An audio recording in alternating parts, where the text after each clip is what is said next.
وين برأيك ممكن يكون بين الذهبات يا شلهوب؟ سيدي القرنة معروفة، أنا بعرفها منيح. هون سيدي، هون بالضبط. ايوه، اللي عرفك انه هون بالضبط؟ والله يا سيدي أنا بغيابك بصراحة يعني فتت على الدكان بس لأطمن على الذهبات وما مديت إيدي على شيء، ليكو كل شيء على حاله. ايوه، انت بغيابي فت على الدكان ها؟ ايه عشان تطمن، بس ما مديت ايدك على شيء. لا والله ما مديت إيدي على شيء. مخلص يا شلهوب. شوف ولك انت ما بتسمعي الكلمه. كم مره اختي قالت لك لا تفتحي الباب، ولك انت ما بتفهمي. اي شو يعني كفرت اذا فتحت الباب ابن عمي؟ ولك عم تردي جواب كمان وليه؟ انا مولي، انا ياسمين. لك عم تتفصحني كمان. عم تضربني. لك بدي ضمك وكسر راسي. ما حدا لك انا اللي بدي مد ايدي عليك. عم تفهم بقيت لك كثير بدك ترباي.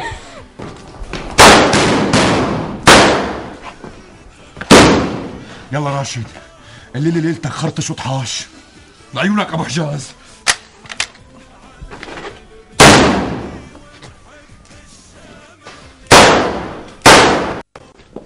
شايفة مصيبة يا أخي، أبو راشد راح من بين إيدينا راح. لا حول ولا قوة إلا بالله العلي العظيم. مو بس أبو راشد يا أخي، مو بس أبو راشد، ياسين. شو؟ ياسين كمان لقطه صبري الكلب.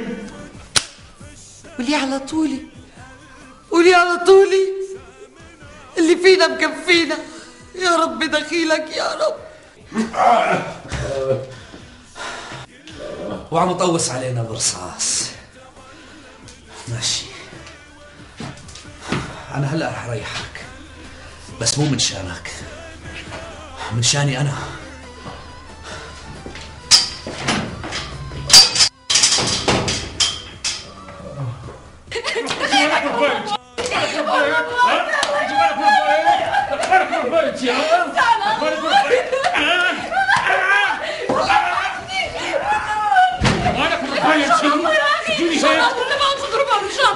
لك يخرب بيتك، اليوم سمعتيه صوتك للضيف، بكره شو تساوي؟ بتقدميها فنجان القهوة مو هيك؟ الله لا يوفقك. حاجتك الله يخليك، حاجتك الله يخليك. وينك؟ اسمعي ياسمين، انت ما عاد تنفعيني ها؟ بتضبي اغراضك وعلى بيتك.